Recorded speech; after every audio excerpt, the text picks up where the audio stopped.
আসসালামু আলাইকুম। এখন যে কাজটা দেখাবো এই কাজটা হচ্ছে যাদের ফিঙ্গারপ্রিন্ট সাইডে, যেসব ফোনের সাইডে ফিঙ্গার কিন্তু আপনারা বাটনে কাজ করে না, অনেক সময় দেখা যায় যে সাইড ফিঙ্গারে কাজ করে কিন্তু ওইটা বাটন চাপ দিলে ফোনটা অনও হয় না, অফও হয় না। তাদের জন্য এই কাজটা আমরা এই কাজটা করব।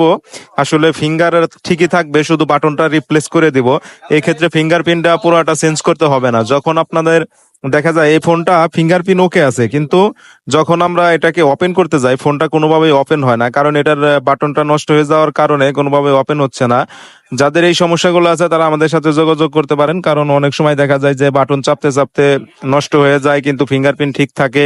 এগুলো আমরা খুব সুন্দরভাবে কাজ করে থাকি। এখন আমরা পুরাতন ফিঙ্গারপ্রিন্টের বাটনটা খুলে ফেলেছি সোল্ডারিং আয়রনের মাধ্যমে। এখন যে কাজটা করব সেটা হচ্ছে নতুন একটা বাটন লাগাবো। দেখেন, নতুন একটা বাটন লাগাই এখন আমরা আয়রন দিয়ে এটাকে সুন্দরভাবে জ্বালাই দেবো। জ্বালাই দেওয়ার পর আমরা আবার এটা ফোনে চেক করব আসলে মূলত ঠিক আছে কিনা। এখন আমরা সুন্দরভাবে এটাকে জ্বালাই দেবো। দেখেন, এটার মূলত সমস্যা আমরা অনেকগুলো পাই। অনেক সময় দেখা যায় যে বাটন সমস্যা হয়, অনেক সময় ফিঙ্গারের লাইনগুলা সমস্যা হয়ে যায়। সমস্যা হওয়ার কারণে ফিঙ্গার অনেক গরম হয়। গরম হওয়ার কারণে এটা অন হয় না, অফ হয় না। তখন